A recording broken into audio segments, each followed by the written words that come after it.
of fun right now because we're talking dinosaurs, one of my favorite subjects. And if you've ever wanted to own your own animatronic dino park, now's your chance. We're going live back into the prehistoric realm at Able Auctions with Neil Tambolini. And there's well, quite the auction happening right now with these animatronic dinosaurs. Neil, welcome to the show. Thanks very much for having me. This is pretty cool. So people can go into Able Auctions right now by appointment and view these dinosaurs. How many are there? There's over 50 of them, right? That's correct. Yeah, there's well over 50. From the smallest one we've got is about a 2-foot long-ish Tyrannosaurus Rex. The largest one we've got is also a Tyrannosaurus Rex. It's about 56 feet long. Amazing. Now, is that a Ceratosaurus behind you there? Can we confirm that? Carnotaurus behind me. Carnotaurus, okay, yeah. Yep. So it's from Dinosaurs Unearthed, which was the touring show that went bankrupt in May. So all of these dino replicas have ended up at Able Auctions. I mean, what's the biggest one you have?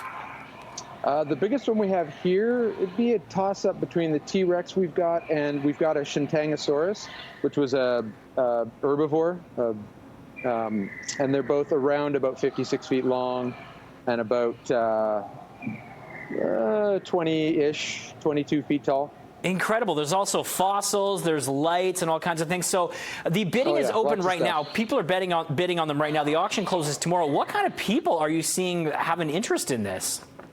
It's actually been really interesting. I mean, this is my first auction of this type, and we've had everything from businesses coming through, expressing interest of sort of hosting their own exhibits, to families are coming through, just I don't know, looking for something for the coffee table or for the backyard, and everything in between. It's been really interesting. The range of interest has been absolutely astounding. Now, say I had like a big piece of land and I wanted to start my own animatronic dino park. I'm sort of fantasizing here, but would I be able to sort of get them all as one huge lot, or do you have to bid on all of them individually? You're bidding on each of the lots individually. But there's enough stuff here that, you know, depending on how much property you had, you could put together a gallery without too much trouble. And what's been the response to people that have been showing up there by appointment to check it out? Sort of depends a little bit on age. A lot of people have been bringing their kids because, of course, what else are you going to do with them in this time of COVID? Yeah. And the kids, of course, love it. You know, they come through and it's, you know, there's a lot of jaws hanging open. And about half the parents, the same thing. You know, just people who just see a live moving dinosaur in any capacity is always amazing. And yeah. Nobody's putting their phones away. Let's put it this way. Everybody's walking around with their cameras out.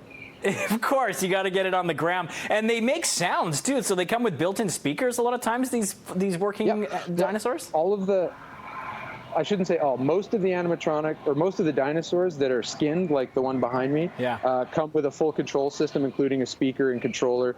Some of them have a motion sensor on them so that they'll automatically trip as people walk by. Some of our smaller ones are from an older show that don't have controllers anymore. They're just what we would call static. Okay. But probably 80% of them have controllers and speakers and make the cacophony of noise I'm sure you can hear behind me. These would be killer at Halloween, man. I'm telling you. Oh, absolutely. And what's the bidding been like so far? I know you can't give us specific numbers, but how much do we expect some of these to go for by the end of the day tomorrow?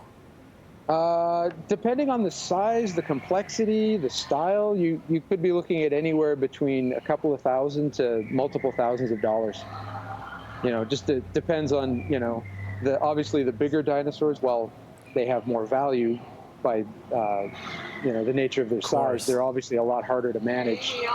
You've got to deal with, you know, much bigger trucking costs and logistics costs in transporting them.